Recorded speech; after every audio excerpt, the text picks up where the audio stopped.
नमस्कार विद्यार्थी मित्रांनो, मी प्राध्यापक शंकर वडणे तुमचं सर्वांचं स्वागत करतो इन्फिनिटी अकॅडमीमध्ये। तर मित्रांनो, या लेक्चरमध्ये आपण आरटीओ एएमआय मेन्ससाठी 2011, 13 आणि 17 या वर्षात जे क्वेश्चन पेपर आले होते त्या क्वेश्चन पेपर फॉर फ्लुइड मेकॅनिक्सला तुम्ही हायड्रॉलिक्स ही म्हणताय, राईट। फ्लुइड मेकॅनिक्सला तुम्ही हायड्रॉलिक्स पण म्हणताय। तर सिलेबस आयोगाच्या सिलेबसमध्ये फ्लुइड मेकॅनिक्सला त्यांनी लिहून दिलेलं आहे हायड्रॉलिक्स, पण पूर्ण सिलेबस त्याच्यामध्ये फ्लुइड मेकॅनिक्स आहे। तर याच्यावरती जे प्रीवियस इयर पेपर आले होते त्याचा डिटेल्ड अनालिसिस आणि सिलेबस बद्दल डिस्कशन करणार आहे, राईट। तर हा जो फ्लुइड मेकॅनिक्स आहे किंवा हायड्रॉलिक्स आहे हा सेक्शन ए मधला 4 नंबरचा सब्जेक्ट आहे आयोगाच्या सिलेबसमध्ये, जर तुम्ही पाहिलं तर। आणि हा one of the important subject आहे, कारण सर्वात जास्त वेटेज आहे। 20 क्वेश्चन असतात 40 मार्क्सला। तर याच्यामध्ये मार्क्स डिस्ट्रीब्युशन पाहणार आहे आपण, राईट। तर टोटल 40 मार्क्ससाठी आहे हा। तर 40 मार्क्स मधले जे क्वेश्चन नंबर 56 to 75 म्हणजे हे टोटल 20 क्वेश्चन, एक क्वेश्चन 2 मार्क्ससाठी, म्हणजे टोटल 40 मार्क्स हे फक्त तुमच्या हायड्रॉलिक्स किंवा फ्लुइड मेकॅनिक्स वरती आहेत। आणि हा हायेस्ट वेटेज आहे। म्हणजे तुम्ही जर बघितला प्रोडक्शन इंजिनिअरिंग किंवा त्याला मॅन्युफॅक्चरिंग टेक्नॉलॉजी म्हणतात, त्यानंतर तुम्ही थेअरी ऑफ मशीन पाहिला, राईट, किंवा तुम्ही थर्मोडायनामिक्स पाहिला, तर ह्या सब्जेक्टवरती मॅक्सिमम वेटेज आहे। आणि फ्लुइड मेकॅनिक्स त्यासोबत, हायड्रॉलिक्स त्यासोबत 20 क्वेश्चन 40 मार्क्स, राईट। तर हा सिलेबस आयोगाने मेन्शन केलेला आहे। आता मित्रांनो, जेव्हा सिलेबस मेन्शन केलेला आहे, सिक्वेन्स फॉलो केलेला नाही। आयोगाने सिलेबस मेन्शन केलाय, ठीक आहे, पण सिक्वेन्स फॉलो केले नाही मेन्शन करताना। कारण फ्लुइड्स अँड देअर प्रॉपर्टीज हा सर्वात अगोदर आपण शिकतो। त्यानंतर आपण शिकतो प्रेशर अँड इट्स मेजरमेंट, त्यानंतर आपण शिकतो पास्कल लॉ, त्यानंतर आपण शिकतो फ्लुइड कायनेमॅटिक्स, त्यानंतर डायनॅमिक्स मध्ये आपण वेगवेगळे फ्लुइड मेजरमेंट डिव्हाइसेस पाहतो। त्यानंतर फ्लो थ्रू पाईप मेजर करतो आपण, राईट। फ्लो थ्रू पाईप पाहिल्यानंतर मग नंतर laminar flow, turbulent flow, boundary layer theory, dimensionless analysis हे सगळे टॉपिक येतात। पण हा सिलेबस त्यांनी सिक्वेन्स नाही फॉलो केला, पण पूर्ण सिलेबस दिलेला आहे आयोगाच्या सिलेबसमध्ये। आणि याच्या व्यतिरिक्त पण थोडेसे क्वेश्चन येऊ शकतात जे की हिडन सिलेबस असतो। तर तो हिडन सिलेबस पण काय आहे आणि याच्यावर क्वेश्चन किती आलेले आहेत त्याबद्दल डिटेल डिस्कशन करूया आपण, राईट। तर 1 by 1 जेव्हा अनालिसिस केलं गेलं तेव्हा पाहिलं, जो पहिला टॉपिक आहे fluids and their properties, right, हा 1.1 लिहिलाय, तो पण फ्लुइड प्रॉपर्टीज आहे, तो जो की सिलेबसमध्ये लिहिला होता सरफेस टेन्शन सेपरेटली। तर डिस्कशन करूया याबद्दल।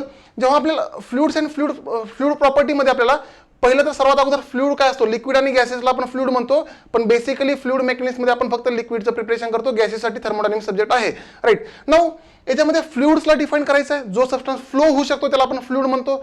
मग फ्लो का होऊ शकतो, त्यात निग्लिजिबल शियर स्ट्रेसेस असतात, मग ते शियर डिफॉर्मेशनमुळे फ्लो होतो, 2 लेयर, हे सर्व गोष्टी आपल्याला फ्लुइड्समध्ये डिफाईन करायच्या आहेत। त्यानंतर जेव्हा आपण डिस्कशन करणार आहे फ्लुइड प्रॉपर्टीमध्ये वेगवेगळ्या फ्लुइड प्रॉपर्टी, जसं की डेन्सिटी असेल, मास डेन्सिटी म्हणू शकतो त्याला आपण, स्पेसिफिक ग्रॅव्हिटी असेल, स्पेसिफिक व्हॉल्यूम असेल, स्पेसिफिक वेट असेल, ह्या सर्व गोष्टीबद्दल फ्लुइडचं आपल्याला डिस्कशन करायचं आहे।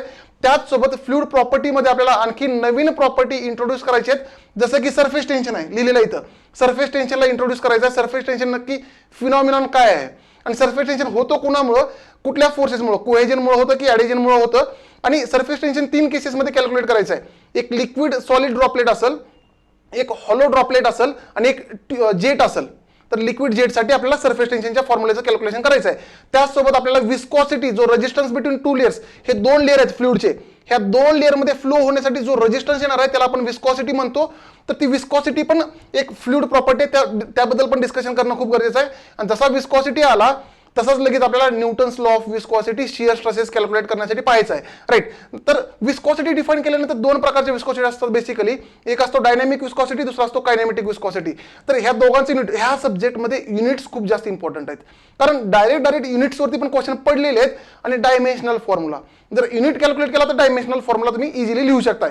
तर डायमेन्शनल फॉर्म्युला आणि युनिट्स हा खूप इम्पॉर्टंट टॉपिक बनतो ह्या सब्जेक्टमध्ये, राईट। तर प्रत्येक पॅरामीटर्स आपल्याला युनिट डिटेलमध्ये डिस्कशन करणं गरजेचं आहे। आणि वेगवेगळे पॅरलल युनिट काय आहेत, डायनॅमिक विस्कॉसिटीचे युनिट काय, कायनेमॅटिक विस्कॉसिटीचे युनिट काय, वेगवेगळे पॅरलल SI सिस्टीममध्ये, CGS सिस्टीममध्ये हे सगळे युनिट विचारतात, कन्व्हर्जन वगैरे विचारतात, ह्या विचारू शकतात क्वेश्चन, कारण बाकी कॉम्पिटेटिव्ह एक्झाममध्ये विचारले गेलेले क्वेश्चन आहेत, राईट। तर विस्कॉसिटी झाल्यानंतर आपल्याला सरफेस टेन्शन डिफाईन केला, विस्कॉसिटी डिफाईन केला, तर याच्यामुळं कॅपिलरी ऍक्शन काय येते।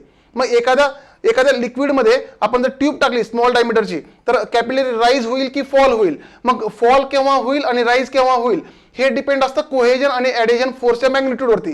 कोहेजन फोर्स झाला तर राईज होईल की फॉल होईल, ॲडेजन फोर्स जास्त झाला तर राईज होईल की फॉल होईल, आणि किती राईज होणार आहे किती फॉल होणार आहे in terms of diameter of tube याचं कॅल्क्युलेशन करणं खूप गरजेचं पडतं कॅपिलरी ऍक्शनमध्ये, राईट। याच्याबद्दल पण डिटेल डिस्कशन करायचं आहे। त्याच्यानंतर कॅपिलरी ऍक्शन झाल्यानंतर मित्रांनो आपल्याला याच्यामध्ये व्हेपर प्रेशरला डिफाईन करायचं आहे, त्यासोबत कॅव्हिटेशनला डिफाईन करायचं आहे या टॉपिकमध्ये, आणि बल्क मॉड्युलस, जसं की इथं फ्लुइड आहे तर हा पेन, हा मार्कर फ्लुइडमध्ये डिफाईन आहे, हा एअरमध्ये ठेवलेला आहे, म्हणजे चारही साईड ऑल डायरेक्शनमध्ये इन्फायनाइट डायरेक्शनमध्ये कॉम्प्रेसिव्ह याच्यावरती प्रेशर आहे. मग जेव्हा ऑल डायरेक्शनमध्ये प्रेशर असेल त्याला आपण कॉम्प्रेसिव्ह स्ट्रेस, जो आपण स्ट्रेस घेतो तो व्हॉल्युमेट्रिक स्ट्रेस घेतो, आणि व्हॉल्युमेट्रिक स्ट्रेस जेव्हा असेल तेव्हा असतो बल्क मॉड्युलस. ते ऑलरेडी तुम्ही स्ट्रेंथ ऑफ मटेरियलमध्ये डिफाईन केले. तर फ्लुइड मेकॅनिक्समध्ये पण फ्लुइडसाठी बल्क मॉड्युलस डिफाईन करणं गरजेचं आहे. डेफिनेशन तीच आहे जी स्ट्रेंथ ऑफ मटेरियलमध्ये, राईट. मग कॉम्प्रेसिबिलिटी फॅक्टर काय असतो, ह्या सर्व गोष्टी याच्यामध्ये बेसिक प्रॉपर्टीमध्येच तुम्हाला डिफाईन करणं गरजेचं आहे. म्हणजे फक्त फ्लुइड प्रॉपर्टीज मेन्शन केलेलं आहे, पण त्याच्या अंडर खूप जास्त सिलेबस आहे. तर मित्रांनो वेटेज पण खूप जास्त आहे. नंबर ऑफ क्वेश्चन जर बघितले प्रत्येक वर्षी आलेले तर खूप जास्त नंबर ऑफ क्वेश्चन पडलेले आहेत. खूप इम्पॉर्टंट टॉपिक बनतो हा, राईट. त्यानंतर दुसरा टॉपिक जो आहे तो fluid pressure and its measurement. आता फ्लुइड आला तर त्या फ्लुइडचं प्रेशर असणार. मग हा प्रेशर मेजर कसा करायचा, तर प्रेशर मेजर करण्यासाठी बरेच डिव्हाइस आहेत. बॅरोमीटर ॲटमॉस्फिरिक प्रेशर मेजर करतो. त्यानंतर पिझोमीटर आहे, sorry, right. Pitot tube velocity मेजरमेंटसाठी नंतर बघूया आपण तो, राईट. तर पिझोमीटर्स आहेत. त्यानंतर युट्यूब मॅनोमीटर्स आहेत, राईट. मग हे सगळे युट्यूब मॅनोमीटर्सचे डिफरंट क्लासिफिकेशन आहेत. जर व्हॅक्यूम प्रेशर मेजर करत असेल किंवा गेज प्रेशर मेजर करत असेल तर त्यासाठी हे सर्व गोष्टी आपल्याला इथं डिफाईन करावं लागणार आहेत.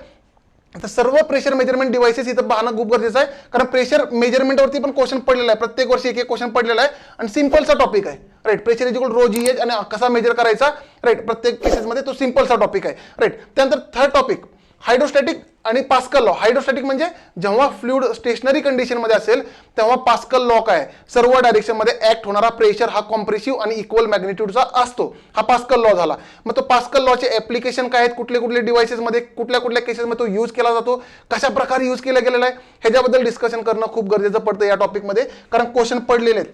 पास्कल लॉवरती खूप जास्त क्वेश्चन पडलेले आहेत, राईट. त्यानंतर मित्रांनो हायड्रोस्टॅटिक फोर्सेस पण, एखादा सरफेस फ्लुइडमध्ये इमर्स्ड असेल, फ्लुइडमध्ये टाकला, इन्क्लाइंड असेल, हॉरिझॉन्टल असेल किंवा व्हर्टिकल सरफेस फ्लुइडमध्ये टाकला, तर याच्यावरती फोर्सेस, हायड्रोस्टॅटिक फोर्सेस कोणते येतात याच्यावरती पण डिस्कशन करणं खूप गरजेचं पडतं या टॉपिकमध्ये, राईट. मग त्या केसमध्ये सेंटर ऑफ प्रेशर काय असतो, राईट. ह्या सर्व गोष्टीमध्ये डिस्कशन करणं, सेंटर ऑफ प्रेशरचं लोकेशन कुठं असतं सेंटर ऑफ ग्रॅव्हिटीच्या रिस्पेक्टमध्ये, ह्या सर्व कॅल्क्युलेशन करणं खूप गरजेचं पडतं, राईट. त्यानंतर मित्रांनो fluid flow and its measurement. पण फ्लुइड फ्लो आणि मेजरमेंट हा आपण डायनॅमिक्स शिकल्यानंतर कॅल्क्युलेट करू शकतो. म्हणजे बर्नॉलीज इक्वेशन हा यूज केला जातो प्रत्येक मेजरमेंटमध्ये. मग बर्नॉलीज इक्वेशन बघितल्याशिवाय हा टॉपिक बघू शकत नाही. पण बर्नॉलीज इक्वेशन म्हणजे फ्लुइड डायनॅमिक्स, त्याच्या अगोदर आपल्याला फ्लुइड कायनेमॅटिक्स शिकायचं आहे. आणि सिलेबसमध्ये जर तुम्ही पाहिलं फ्लुइड कायनेमॅटिक्स 5 नंबरला लिहिलेलं आहे, तर अगोदर फ्लुइड कायनेमॅटिक्स शिकायचं आहे. फ्लुइड कायनेमॅटिक्स म्हणजे काय, जसा थेअरी ऑफ मशीनमध्ये बघितलं आपण कायनेमॅटिक्स ऑफ सॉलिड, तसंच इथं कायनेमॅटिक्स ऑफ लिक्विड्स.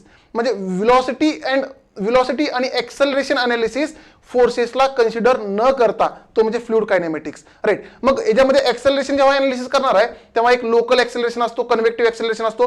तो नक्की काय असतो, वेगवेगळ्या क्लासिफिकेशन बघायचे फ्लोचे. मग क्लासिफिकेशनमध्ये टर्बुलंट आणि लॅमिनार फ्लो येतो, युनिफॉर्म, नॉन युनिफॉर्म, असे बरेच क्लासिफिकेशन आहेत. ते त्या टॉपिकमध्ये circulation, circular flow, non circular flow, rotational, irrotational flow, हे सगळे क्लासिफिकेशन आपण टॉपिकमध्ये बघूया. पण ज्या क्लासिफिकेशन मधलाच लॅमिनार आणि टर्बुलंट फ्लो हा क्लासिफिकेशन आहे, तो पण आयोगानं सिलेबसमध्ये लिहिला आहे, जो की सर्वात क्रिटिकल टॉपिक आहे फ्लुइड मेकॅनिक्स मधला. तो पण आपल्याला पाहायचा आहे, right. As of now fluid kinematics बद्दल डिस्कशन केलेलं आहे आपण. याच्यावरती पण क्वेश्चन, नंबर ऑफ क्वेश्चन 2011ला 4 क्वेश्चन पडले, त्यानंतर क्वेश्चन पडला नाही. याचा अर्थ 2021ला पडणार नाही का, तर पडू शकतो, आणि 2-3 पण पडू शकतात, राईट. त्यामुळे हा पण टॉपिक खूप डिटेलमध्ये प्रिपरेशन करायचं आहे. त्यानंतर मित्रांनो फ्लुइड कायनेमॅटिक्स झाल्यानंतर आपल्याला स्विच करायचं आहे फ्लुइड डायनॅमिक्सवरती. मग आता फ्लुइड डायनॅमिक्समध्ये युलर्स इक्वेशन काय आहे, मग युलर्स इक्वेशनची स्पेशल केस बर्नॉलीज इक्वेशन बनते. मग बर्नॉलीज इक्वेशन काय आहे हे शिकणं खूप गरजेचं आहे. बर्नॉलीज इक्वेशन ऑलरेडी सिलेबसमध्ये दिलेलं आहे, राईट. इथंच तुम्ही देऊ शकता फ्लुइड डायनॅमिक्समध्येच बर्नॉलीज इक्वेशन. पण बर्नॉलीज इक्वेशन ही युलर्स इक्वेशनची स्पेशल कंडिशन आहे. आणि मित्रांनो थर्मोडायनेमिक्स पण सिलेबसला आहे. थर्मोडायनेमिक्समध्ये first law of thermodynamics for open system तुम्ही पाहताय, त्यालाच तुम्ही म्हणतो स्टेडी फ्लो एनर्जी इक्वेशन. आणि स्टेडी फ्लो एनर्जी इक्वेशनचीच स्पेशल केस युलर्स इक्वेशन आणि बर्नॉलीज इक्वेशन आहे. फक्त फक्त थर्मोडायनेमिक्समध्ये कॉम्प्रेसिबल फ्लुइड्स असतात, म्हणजे एअर असतो जो कॉम्प्रेस करू शकतो, आपण गॅसेसला कॉम्प्रेस करू शकतो. आणि फ्लुइड मेकॅनिक्समध्ये इनकॉम्प्रेसिबल फ्लुइड असतात, म्हणजे लिक्विड्स असतात किंवा जनरली वॉटर असतो, राईट. त्याला कॉम्प्रेस करू शकत नाही. मग याच्यामध्ये फक्त डेन्सिटी कॉन्स्टंट ठेवायची आहे, बस एवढा डिफरन्स आहे. पण हा एक स्टेडी फ्लो एनर्जी इक्वेशन्स आहे, त्यामुळे थर्मोडायनेमिक्स आणि फ्लुइड मेकॅनिक्सला कोरिलेट करून पण क्वेश्चन विचारू शकतात, राईट, ह्या डायनॅमिक्समध्ये, राईट. आणि मित्रांनो, जेव्हा तुम्ही बर्नॉलीज इक्वेशन शिकलो, बर्नॉलीज इक्वेशनचा यूज करून फ्लो मेजरमेंट डिव्हाइसेस कोणते कोणते आहेत, जसं की पिटॉट ट्यूब आहे व्हेलॉसिटी मेजरमेंटसाठी, वेंचुरोमीटर आहे, ओरिफाइस मीटर आहे, ह्या सर्व डिव्हाइस बद्दल, रोटामीटर आहे, ह्या सर्व डिव्हाइस बद्दल डिस्कशन करायचं तुम्हाला 4 नंबरच्या टॉपिकमध्ये, fluid flow and its measurement, right. तर आणखी पुढे डिस्कशन केलं, प्रत्येक टॉपिक बघा तुम्ही, नंबर ऑफ मार्क्स खूप जास्त आहेत डायनॅमिक्स वरती पण, राईट, खूप जास्त वेटेज आहे याचं, right. Now velocity measurement already आपण डिस्कशन केलं, व्हेलॉसिटी आणि एक्सेलरेशन मेजरमेंट करायचं फ्लुइड कायनेमॅटिक्स मध्ये, राईट. त्यानंतर नेक्स्ट टॉपिक बघितला फ्लो थ्रू पाईप. तर मित्रांनो, फ्लो थ्रू पाईप एकदा जर तुम्ही फ्लुइड डायनॅमिक्स प्रॉपरली अंडरस्टँड केला तर तोच पार्ट आहे, तोच पार्ट फक्त एक्सटेंड केला. एखाद्या पाईपमधून जर फ्लुइड फ्लो होत असेल तर पाईप आणि फ्लुइड मध्ये जो फ्रिक्शन आहे त्यामुळे फ्रिक्शनल लॉसेस किती होतील. त्यानंतर पाईप जर बेंड झाला तर त्या बेंडमुळे किती मायनर लॉसेस होतील. फ्रिक्शनमुळे होणारे लॉसेस मेजर लॉसेस आपण कन्सिडर करतो, आणि बाकीचे minor losses, sudden enlargement, cross section increase झाला किंवा क्रॉस सेक्शन डिक्रीज झाला किंवा सडन ओपनिंग असेल किंवा सडन एक्झिट असेल, राईट. तर या केसेसमुळे किती लॉसेस येतात त्या लॉसेसला आपण मायनर लॉसेस म्हणतो. म्हणजे या टॉपिकमध्ये फ्लो थ्रू पाईपमध्ये आपल्याला मेजर लॉसेस आणि मायनर लॉसेस बद्दल डिटेलमध्ये डिस्कशन करणं खूप गरजेचं आहे. त्यानंतर याच्यामध्ये येतात total energy line, hydraulic gradient line, याबद्दल डिस्कशन करणं खूप गरजेचं आहे, राईट. कारण क्वेश्चन येतात त्याच्यावरती पण. नाउ त्यानंतर लॅमिनार फ्लो आणि टर्बुलंट फ्लो हा एक क्लासिफिकेशन आहे फ्लोचा. मग लॅमिनार फ्लो म्हणजे काय, 2 लेअर आहेत, फ्लुइडचे 2 लेअर आहेत. जर 2 लेअर पॅरलल मूव्ह करत असतील, म्हणजे ह्या 2 लेअरमध्ये इंटरमिक्सिंग नसेल, बल्क इंटरमिक्सिंग नसेल, तर त्याला आपण म्हणतो लॅमिनार फ्लो. आणि जेव्हा ह्या 2 फ्लुइड लेअरमध्ये इंटरमिक्सिंग होईल, बल्क मिक्सिंग होईल, तेव्हा आपण त्याला म्हणतो टर्बुलंट फ्लो. मग याच्यामध्ये जरा इक्वेशन कॉम्प्लिकेटेड बनतात. लॅमिनार आणि टर्बुलंट फ्लोचा थेरॉटिकल पार्ट खूप सिंपल आहे, पण जेव्हा इक्वेशनला जातो आपण तेव्हा कॉम्प्लिकेटेड इक्वेशन बनतात. पण मित्रांनो, स्ट्रेट फॉरवर्ड क्वेश्चन येण्याचे खूप जास्त चान्सेस आहेत, आलेले पण आहेत. त्यामुळे प्रत्येक इक्वेशन आपल्याला डिटेलमध्ये अनालिसिस करणं, डिटेलमध्ये शिकणं खूप गरजेचं पडतं. हा टॉपिक ही तुम्ही व्यवस्थित प्रिपेअर केला पाहिजे. कारण आणि मॅक्सिमम कुठल्याही कॉम्पिटेटिव्ह एक्झामला गेलो तुम्ही तर मॅक्सिमम क्वेश्चन हे लॅमिनार फ्लोवरती असतात. कारण टर्बुलंट फ्लोचे इक्वेशन लिमिटच्या बाहेरचे डिफिकल्ट होतं काही वेळेस त्याचं अनालिसिस करणं खूप डिफिकल्ट बनतं. जो सिंपल पार्ट आहे त्याच्यावर विचारू शकतात, जसं की रेनॉल्ड नंबरच्या व्हॅल्यू, लॅमिनार आणि टर्बुलंट फ्लोला डिस्टिंग्विश करणारा नंबर आहे रेनॉल्ड नंबर, जेव्हा तो फोर्स कन्व्हेक्शन असतो किंवा फोर्स ट्रान्सफर असतो, राईट. इथं फोर्स चालू आहे ना, फ्लो थ्रू पाईप किंवा फ्लो ओव्हर प्लेट्स, मग त्यासाठी रेनॉल्ड नंबरची व्हॅल्यू किती पाहिजे, तो कितीच्या खाली असल्यानंतर लॅमिनार, कितीच्या वर असल्यानंतर टर्बुलंट, ट्रान्झिएंट किंवा फ्लो थ्रू पाईपसाठी, फ्लो ओव्हर सर्फेसेससाठी किंवा प्लेटवरती फ्लो होत असेल त्यासाठी, ह्या सर्व गोष्टीबद्दल डिस्कशन करणं खूप गरजेचं आहे मित्रांनो, राईट. आणि त्यानंतर रेनॉल्ड नंबर कसा कॅल्क्युलेट करतात याबद्दल पण डिस्कशन करायचं आहे. पण नंतर डायमेन्शनल अनालिसिसमध्ये सांगणार आहे तुम्हाला मी. डायमेन्शनल नंबरमध्ये एक रेनॉल्ड नंबर पण आहे, राईट.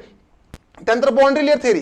तर मित्रांनो, बाउंड्री लेअर थेरी जेव्हा आपण फ्लुइड मेकॅनिक्सचं डिस्कशन करतो, बाउंड्री लेअर थेरी बद्दल डिस्कशन करताना आपण हायड्रॉलिक बाउंड्री लेअर थेरी किंवा व्हेलॉसिटी बाउंड्री लेअर थेरी बद्दल डिस्कशन करतो. मग व्हेलॉसिटी बाउंड्री लेअर थेरी आणि thermal boundary layer theory actually heat transfer मध्ये आहे, पण हीट ट्रान्सफर सिलेबस मध्ये नाही. पण मित्रांनो, थर्मल बाउंड्री लेअर थिकनेस आणि हायड्रोडायनॅमिक बाउंड्री लेअर थिकनेसचं रिलेशन लक्षात ठेवा, ते सोडू नका. कारण त्याच्यावरतीही क्वेश्चन येऊ शकतो. कारण हा बाउंड्री लेअर पूर्ण प्रांटलने दिलेला आहे. प्रांटल हा सायंटिस्ट आहे आणि त्याचा नंबर यूज करून आपण थर्मल बाउंड्री आणि hydraulic boundary layer thickness correlate करू शकतो. त्याच्याबद्दल पण हलकंसं 5 मिनिटाचं डिस्कशन करणं खूप गरजेचं पडतं या टॉपिकमध्ये, राईट. मग बाउंड्री लेअर थिकनेस पर्टिक्युलर लोकेशनला रेनॉल्ड नंबर सोबत बाउंड्री लेअर थिकनेसचा फॉर्म्युला काय आहे, डिस्टन्स चेंज झाला तर बाउंड्री लेअर थिकनेस कसा चेंज होतो, त्याचे रिलेशन काय आहेत, विस्कॉसिटी चेंज झाला तर बाउंड्री लेअर थिकनेस कसा चेंज होतो, हे जे रिलेशन काय आहेत, ह्या रिलेशन बद्दल डिस्कशन करणं खूप गरजेचं आहे. कारण मॅक्सिमम क्वेश्चन हे कॉम्पिटेटिव्ह एक्झामला रिलेशनवरती पडतात, राईट. त्यानंतर मित्रांनो, क्वेश्चन पडलेले आहेत, क्वेश्चन बघू शकता तुम्ही, क्वेश्चन पडलेले आहेत. त्यानंतर डायमेन्शनलेस नंबर. तर बेसिकली आपल्या सिलेबसमध्ये 5 डायमेन्शनलेस नंबर आहेत, त्यात रेनॉल्ड नंबर पण एक आहे. 5 डायमेन्शनलेस नंबर आहेत. मग ह्या 5 डायमेन्शनलेस नंबरसाठी कुठल्या फोर्सेसचा रेशिओ असतो, राईट. मग अंडररूट केव्हा घ्यायचं नाही, आणि कुठल्या फोर्सेसचा रेशिओ असतो, आणि डायमेन्शनलेस नंबर कॅल्क्युलेट केल्यानंतर डायमेन्शनलेस अनालिसिस किंवा डायमेन्शनल अनालिसिस कसा करायचा, त्याला MLTच्या फॉर्ममध्ये कुठलाही पॅरामीटर कसा लिहायचा, हा पण इम्पॉर्टंट टॉपिक बनतो. कारण त्याच्यावरती कॉम्पिटेटिव्ह एक्झाममध्ये क्वेश्चन बनतात. तर डायरेक्टली 5 नंबरच्या डेफिनेशन, त्याचे फॉर्म्युला आणि त्याची जे फोर्सचा रेशिओ आहे तो लक्षात ठेवणं खूप गरजेचं आहे. त्यासोबत डायमेन्शनलेस किंवा डायमेन्शनल फॉर्म्युला पण लक्षात ठेवणं खूप गरजेचं आहे. लक्षात ठेवण्यापेक्षा तुम्ही युनिट लक्षात ठेवले, त्यातून तुम्ही एक्झाममध्ये 15 ते 20 सेकंदामध्ये डायमेन्शनल फॉर्म्युला डिराईव्ह करू शकताय. तर हा टोटल आपले बघितले तुम्ही, प्रत्येक वर्षी 20 क्वेश्चन पडतात, म्हणजे टोटल 40 मार्क्सला पडतो. तर आपण एक व्हिडिओ आणखी याच्यावर घेऊन येऊया, ज्याच्यामध्ये एखादा कुठला तरी 2017 किंवा 13चा एक पेपर घेऊया, आणि त्याचं डिटेल्ड सोल्युशन कसं असेल ते पाहूया. थँक्यू. हा व्हिडिओ तुम्हाला कसा वाटला आम्हाला कमेंट्समध्ये नक्की कळवा. जर तुम्ही आमचं चॅनल अजूनही सबस्क्राईब केलं नसेल तर आत्ताच सबस्क्राईब करा आणि मिळवा परीक्षांचे अपडेट्स, मोफत स्टडी मटेरियल आणि व्हिडिओ लेक्चर्स. धन्यवाद.